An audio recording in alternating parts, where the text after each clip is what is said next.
Hello everyone, कैसे हैं आप सब। आई होप आप सभी अच्छे होंगे। तो आज के इस लेक्चर में हम एडवांस्ड एब्स्ट्रैक्ट अलजेब्रा का लेक्चर नंबर 7 करने वाले हैं। आज के इस लेक्चर में हम automorphism of groups and inner automorphism पढ़ेंगे और उसके बाद एक कर्नल के ऊपर थ्योरम है, हम वो कंप्लीट करेंगे। ठीक है, तो ऑटोमॉर्फिज्म ऑफ अ ग्रुप क्या होता है? An isomorphic mapping of a group G onto itself is called an automorphism of G. मतलब एक ऐसी मैपिंग जो आइसोमॉर्फिक हो, मतलब 1-1 हो, ऑन टू हो, और होमोमॉर्फिक की condition that is preserve composition वाली कंडीशन को सेटिस्फाई कर रही हो और वो ग्रुप जी से उसी ग्रुप दैट इज जी पर ही डिफाइन हो रही हो वो जो मैपिंग है, तो हम उस मैपिंग को क्या कहते हैं? वो ऑटोमॉर्फिज्म है जी से जी पर ऑटोमॉर्फिज्म है। ठीक है, thus f such that G to G that is 1-1 है, ऑन टू है, वो ऑटोमॉर्फिज्म ऑफ जी होगी if and only if f of a b equals to f a into f b हो for all a comma b belongs to G. ठीक है, हमारे पास mapping दे दी है जी से जी पर, सेम ग्रुप रहने वाले हैं, वो जो मैपिंग है वो 1-1 है, ऑन टू है, एंड हमारी जो कंपोजिशन है वो प्रिजर्व हो रही है, तो हमारे पास ये मैपिंग है वो ऑटोमॉर्फिज्म हो गई है। ठीक है, अब इनर ऑटोमॉर्फिज्म में क्या है? If G is a group the mapping f a such that G to G defined by f a x equals to a inverse x a for all x belongs to G is an automorphism of G known as inner automorphism. मतलब हमारे पास कोई group है जी, वहाँ उस group पर एक mapping define हो रही है एफ ए, ठीक है, जी से जी पर, मतलब सेम ग्रुप पर डिफाइन हो रही है मैपिंग। और किस तरह से डिफाइन हो रही है कि जो एफ ए एक्स है वो हमारे पास ए इनवर्स एक्स ए है, f a x equals to हमारे पास ए इनवर्स एक्स ए है, तो उस केस में हमारे पास जो मैपिंग है उसे हम बोलेंगे ऑटोमॉर्फिज्म, इनर ऑटोमॉर्फिज्म ऑफ जी। ठीक है, आई होप आपको समझ में आ गया होगा ऑटोमॉर्फिज्म एंड इनर ऑटोमॉर्फिज्म। अब ऑटोमॉर्फिज्म पहले पर एक थ्योरम कर लेते हैं पहले। Show that f a equals to a inverse is an automorphism of a group G if and only if G is एबीलियन।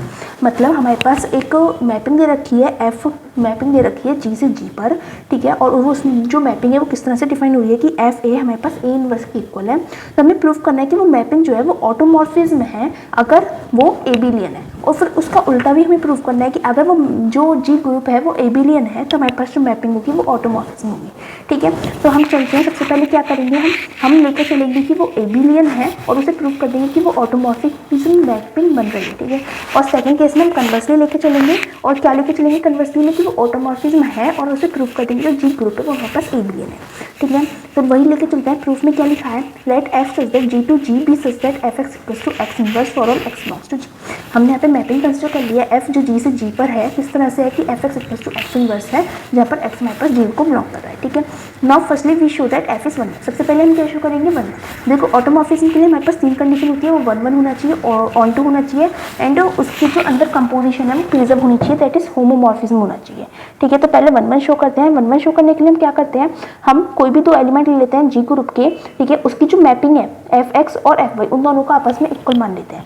ठीक है, अब ये इक्वल हम लेकर चल रहे हैं, अगर 1-1 होगा तो इसके अंदर के जो एलिमेंट है दैट इज एक्स और वाई वो भी आपस में इक्वल होंगे। ठीक है, तो let f x equals to f y हम ये लेकर चल रहे हैं 2 अलग अलग एलिमेंट्स के लिए। ठीक है, तो हमारे पास एफ एक्स क्या हो जाएगा? एक्स इनवर्स हो जाएगा, और एफ वाई क्या हो जाएगा? वाई इनवर्स हो जाएगा। ठीक है, अब अगर दोनों साइड हम इनवर्स ले लें, ठीक है, इनवर्स ऑन बोथ साइड, हमारे पास क्या हो गया? एक्स इनवर्स का इनवर्स और वाई इनवर्स का इनवर्स। ठीक है, ये हमारे पास क्या आ जाएगा? इनवर्स का इनवर्स हमारे पास एक्स आ जाएगा, और वाई इनवर्स का इनवर्स हमारे पास वाई आ जाएगा। तो हम इनकी एफ इमेजेस आपस में इक्वल लेकर चले थे, हमारे पास एलिमेंट्स आपस में इक्वल आ गए, इसका मतलब हमारे पास जो एफ मैपिंग है वो 1-1 है। ठीक है, अब हम क्या देखेंगे, हमारे पास जो मैपिंग है वो ऑन टू है क्या? तो अगेन लेट कर लेते हैं, हमारे पास कोई एलिमेंट एक्स है जो जी में बिलोंग कर रहा है, तो हमारे पास एक्स इनवर्स भी जी में बिलोंग करेगा। जी में क्यों बिलोंग करेगा? देखो हमारे पास एक्स एलिमेंट ले रहे हैं जी का, ठीक है, उसकी जो एफ इमेज निकालना है वो एक्स इनवर्स है जो जी में जा रही है, तो हमारे पास एक्स और एक्स इनवर्स दोनों के दोनों हमारे पास जी के अंदर एलिमेंट बन रहे हैं। ठीक है, तो एक्स इनवर्स जब जी में है तो हम इस वाले में जी में कंसिडर करें तो उसकी एफ इमेज निकालेंगे तो हमारे पास क्या आएगा? एक्स इनवर्स एक्स, और उसकी वैल्यू आ गई हमारे पास एक्स। जब हमारे पास हर एक इनवर्स एलिमेंट के लिए हर एक एलिमेंट जो हमारे पास कोडोमेन में है उसकी प्री इमेज एग्जिस्ट कर रही है जी में, तो हम क्या कह सकते हैं कि जो हमारे पास फंक्शन है दैट इज मैपिंग जो है वो हमारे पास ऑन टू है, सो एफ इज ऑन। ठीक है, अब हमारे पास 1 हो गया, ऑन टू हो गया। अब हमें क्या प्रूव करना है? ऑटोमॉर्फिज्म प्रूव करने के लिए कि वो जो मैपिंग है ये होमोमॉर्फिक भी है। ठीक है, होमोमॉर्फिक के लिए हम अपनी कंडीशन लेकर चलते हैं। कंडीशन कौन सी? कि हमारे पास जो जी है वो एबिलियन है। ठीक है, let G is abelian, suppose a and b भी 2 एलिमेंट्स ऑफ जी। ठीक है, ए को हमने एबिलियन मान लिया है और लेकर चल रहे हैं कि ए और बी कोई भी 2 एलिमेंट हैं जी। तो एफ ए बी हमारे पास क्या होगा? जब इस पर हमारे मैपिंग लगाएंगे इस ए बी एलिमेंट पर, तो क्या आएगा? ए बी का इन्वर्स आएगा। ए बी का इन्वर्स आएगा तो यहाँ पे रिवर्स ऑर्डर लगेगा, मतलब बी इन्वर्स ए इन्वर्स आ जाएगा। ठीक है, अब f a b equals to आ गया है। देखो अब हमारे पास जी इन्वर्स, जी हमारे पास एबिलियन है, तो ए देखो जब एबिलियन होता है तो हमारे पास क्या होता है? A b equals to b a होता है। ठीक है, अगर हम इसमें इन्वर्स लगाते हैं तो हमारे पास इन्वर्स वाले केस में भी यही कंडीशन आएगी, तो हमने बी इन्वर्स ए इन्वर्स को क्या लिख दिया? A inverse B inverse. ठीक है, सिंस G इज एबिलियन। और A इनवर्स क्या है हमारे पास, फंक्शन मैपिंग है A की, और B इनवर्स क्या है हमारे पास, मैपिंग है B की। तो हमारे पास क्या आ गया कि FAB हमारे पास FA इंटू FB आ गया है, मतलब जो हमारे पास मैपिंग है वो कंपोजिशन को प्रिजर्व कर रही है। तो हेंस हम फाइनली क्या लिख सकते हैं कि हेंस F इज ऑटोमॉर्फिज्म, जो हमारे पास मैपिंग है वो ऑटोमॉर्फिज्म मैपिंग हो गई है।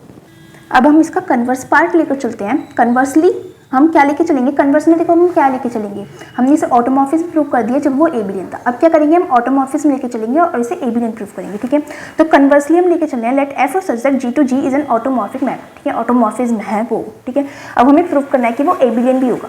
जब ऑटोमॉर्फिज्म है तो वो प्रिजर्व करेगा कंपोजिशन को। तो हम कोई भी दो एलिमेंट लेके चल रहे हैं, A, B, जो हमारे पास G में बिलोंग कर रहे हैं।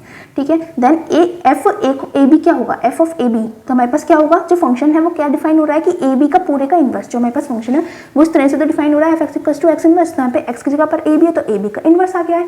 ठीक है, ए बी इनवर्स को हम क्या लिख सकते हैं, बी इनवर्स ए इनवर्स। ठीक है, अब बी इनवर्स क्या है हमारे पास, एफ बी है, और ए इनवर्स क्या है हमारे पास, एफ ए है। तो जब f a b equals to f b और एफ ए आ गया है, अब f b into f a को क्या लिख सकते हैं, एफ बी ए। ठीक है, तो f a b equals to f b a आ गया है यहाँ से यहाँ। ठीक है, ये जो कंडीशन आ गई है तो इससे हम क्या कह सकते हैं, इस कंडीशन से कि जो हमारे पास जी ग्रुप है वो एक एबिलियन ग्रुप हो जाता है। ठीक है, आई होप समझ में आ गया होगा, बहुत इजी है। ठीक है स्टूडेंट्स, अब हम अपनी नेक्स्ट थ्योरम पर चलते हैं। नेक्स्ट थ्योरम क्या है, the necessary and sufficient condition for a homomorphism f of a group G into a group G dash with kernel K to be an isomorphism of G into G dash is that K equals to identity. मतलब क्या कह रहे हैं कि हमारे पास कोई भी एक होमोमॉर्फिक मैपिंग है F G से G डैश पर। होमोमॉर्फिक है मतलब वो प्रिजर्व करिए कंपोजिशन को। ठीक है, और उसे उसका कोई भी सेट ले रहे हैं, कर्नल ले रहे हैं K। ठीक है, उस कर्नल अगर उसका कर्नल K है, ठीक है, तो उसमें वो जो मैपिंग है, वो जो होमोमॉर्फिक मैपिंग है, वो मैपिंग आइसोमॉर्फिज्म होने के लिए नेसेसरी और सफिशिएंट कंडीशन क्या है कि जो हमारे पास कर्नल है उसके अंदर सिर्फ एक ही एलिमेंट आना चाहिए, आइडेंटिटी। ठीक है, यही नेसेसरी कंडीशन है और यही सफिशिएंट कंडीशन है किसी भी होमोमॉर्फिक मैपिंग को आइसोमॉर्फिक मैपिंग होने के लिए कि उसके जो अंदर कर्नल का सेट है उसके अंदर अकेला एलिमेंट आइडेंटिटी होना चाहिए। ठीक है, तो कर्नल तो आप सभी को याद होगा क्या होता है, कर्नल के अंदर हमारे पास वो सारे एलिमेंट्स आते हैं जिनकी जब एफ इमेज निकालते हैं तो वो आइडेंटिटी एलिमेंट पर जाती है अपने दूसरे वाले ग्रुप पर, दैट इज यहाँ पर G डैश पर। ठीक है, तो हम अब अपने इस थ्योरम के प्रूफ पर चलते हैं। Let f be a homomorphism of a group G into a group G dash. ठीक है, एफ हमारे पास कोई भी होमोमॉर्फिक मैपिंग है G से G डैश ग्रुप पर। ठीक है, let E and E dash be the identities of G and G dash. E और E डैश हमारे पास आइडेंटिटी है G और G डैश ग्रुप की। ठीक है, let K be the kernel of F। अब F जो हमारे पास मैपिंग है उसका कर्नल हमारे पास K है। ठीक है, let A be any element of G that is A belongs to G। हम हमारे पास जो मेन ग्रुप है, डोमेन जो है उसका हम कोई भी एलिमेंट लेके चल रहे हैं A। ठीक है, ऑल्सो जो हमने एलिमेंट लिया है G का वो हम मान लेते हैं कि वो K में भी बिलोंग कर रहा है। लेट, ठीक है, जब वो एलिमेंट K में बिलोंग कर रहा है मतलब कर्नल में बिलोंग कर रहा है, तो हम क्या कह सकते हैं कि फंक्शन जब उसमें F इमेज लगाएंगे, F ऑफ A हमारे पास क्या जाएगा, हमारे पास G डैश की आइडेंटिटी पर जाएगा। G डैश की आइडेंटिटी क्या है, हमारे पास E डैश है, तो F of A equals to E dash हो जाएगा बाय डेफिनेशन ऑफ कर्नल। ठीक है, अब F A इक्वल्स टू, अब E डैश क्या है हमारे पास, E डैश हम अगर लिखना चाहें, हमने लास्ट लेक्चर में थ्योरम करी थी कि अगर हम F ऑफ E निकालते हैं मतलब G की आइडेंटिटी पर अगर हम F मैपिंग लगाते हैं तो हमारे पास क्या आता है, G डैश की आइडेंटिटी आ जाती है, तो हम E डैश को F E लिख सकते हैं। ठीक है, तो हमने E डैश की जगह पर F E लिख दिया है, तो इन दोनों से हम क्या कर सकते हैं, this implies A equals to E। ठीक है, जब हमारे पास F जो मैपिंग है F A equals to F E, इसका मतलब अंदर के जो एलिमेंट्स हैं वो भी आपस में इक्वल होंगे। ठीक है, जब A इक्वल्स टू E आ गया तो हम क्या कह सकते हैं, since A belongs to G and A equals to E also A belongs to K hence K equals to identity. मतलब जो हमारे पास A है वो G में बिलोंग कर रहा है और ऊपर के किससे आ गया कि A इक्वल्स टू E है। ठीक है, A हमारा G में बिलोंग कर रहा था, A हमारा K में बिलोंग कर रहा था, A E के इक्वल आ गया मतलब K के अंदर जो एलिमेंट है वो E है। ठीक है, also A belongs to K hence K equals to E। ठीक है, अकेला एलिमेंट E है।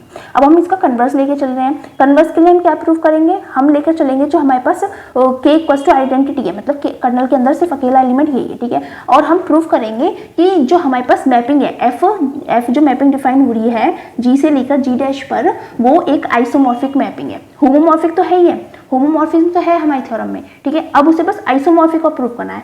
आइसोमॉर्फिक प्रूव करने के लिए हमारा क्या प्रूव करना होता है, 1 1 और ऑन 2। ठीक है, अगर इस केस में सिर्फ 1 1 भी प्रूव हो जाएगा तो वो मैपिंग ऑब्वियसली ऑन 2 तो होगी, तो इसलिए हम कह सकते हैं कि वो जो मैपिंग है वो आइसोमॉर्फिक मैपिंग हो जाएगी। ठीक है, तो हम क्या करेंगे, हम let K equals to identity लेकर चलेंगे और प्रूव कर देंगे कि हमारे पास जो मैपिंग है वो हमारे पास 1 1 है, इसलिए हमारे पास पूरी मैपिंग आइसोमॉर्फिक मैपिंग बन गई है। ठीक है। तो conversely let k equals to identity, then we have to show that f is isomorphism of g into G dash. हमें शो करना है कि f आइसोमॉर्फिज्म है g ग्रुप से g डैश पर, दैट इज f इज 1 1, ठीक है। f 1 1 है, इतना हमें शो करना है इनफ, ठीक है। तो लेट कर लेते हैं a, b हमारे पास g में बिलोंग कर रहे हैं, दो एलिमेंट्स हमारे पास a, g में बिलोंग कर रहे हैं। 1 1 के लिए हम ये तो लेके चलते हैं कि दो एलिमेंट्स हमारे ग्रुप में एग्जिस्ट कर रहे हैं, उसकी f इमेजेस हम निकालते हैं। तो f a equals to f b जो है, इन दोनों को आपस में इक्वल लेके चलते हैं, मतलब दो एलिमेंट हमने ग्रुप में से लिए हैं उनकी f इमेजेस को हम आपस में इक्वल लेके चलते हैं। और उससे इंप्लाई क्या होना चाहिए कि हमारे पास जो अंदर के दो एलिमेंट्स लिए थे a और b, वो दोनों भी आपस में इक्वल हैं, तभी हमारे पास जो मैपिंग है वो 1 1 होती है, ठीक है। तो f a equals to f b लेकर चलते हैं। अब हम क्या करते हैं, दोनों साइड f b के होल इनवर्स से मल्टीप्लाई कर देते हैं। एफ बी के होल इनवर्स से दोनों साइड जब हमने मल्टीप्लाई करी तो क्या हो गया, इधर तो हमारे पास आ गया एफ ए एफ बी का होल इनवर्स इक्वल्स टू में आ गया f b into f b का होल इनवर्स। देखो यहाँ पे हमारे पास एक सिंपल एफ बी है और फिर एक इनवर्स आ रहा है, और हमारे पास क्या कंडीशन होती है कि ए इंटू ए इनवर्स हमारे पास क्या आता है, आइडेंटिटी आता है, ठीक है। अब यहाँ पे एफ के फंक्शन में है तो f a into F inverse क्या हो जाएगा, हमारे पास एफ ई हो जाएगा, दैट इज ई डैश हो जाएगा, ठीक है। तो यहाँ पे ए की जगह पर बी आ गया है, तो बी के लिए हमारे पास क्या आ गया, बी और बी इनवर्स के लिए हमारे पास ई डैश आ गया। फंक्शन लगा हुआ है, मैपिंग लगी हुई है,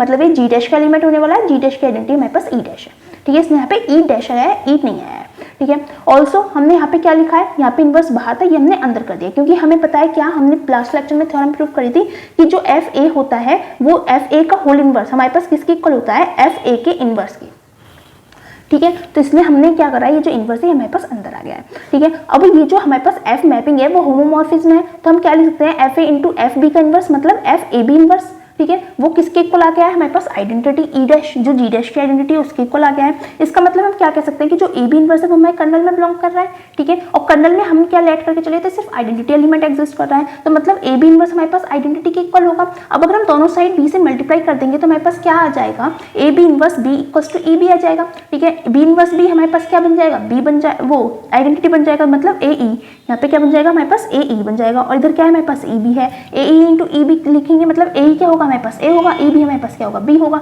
मतलब हम क्या लेके चले थे, f a equals to f b लेके चले थे, क्या प्रूव हो गया, ए इक्वल्स टू बी, मतलब हमारे पास जो मैपिंग है एफ वो 1 1 है। एंड हेंस हमारे पास जो पूरी मैपिंग बनी थी एफ जी से जी डैश पर, जो होमोमॉर्फिज्म थी और कर्नल हमारे पास सिर्फ आइडेंटिटी आ रहा था, वो हमारे पास मैपिंग आइसोमॉर्फिज्म प्रूव हो गई है, ठीक है। आज के लेक्चर में बस इतना ही करते हैं। अगर आपको कोई डाउट रहता है तो आप हमसे कमेंट सेक्शन में पूछ लीजिएगा, और अगर आपको हमारी वीडियोस अच्छी लग रही है तो प्लीज़ हमारी वीडियोस को लाइक कीजिएगा, अपने फ्रेंड्स के साथ शेयर कीजिएगा, एंड हमारे चैनल को सब्सक्राइब कीजिएगा। Thanks for watching.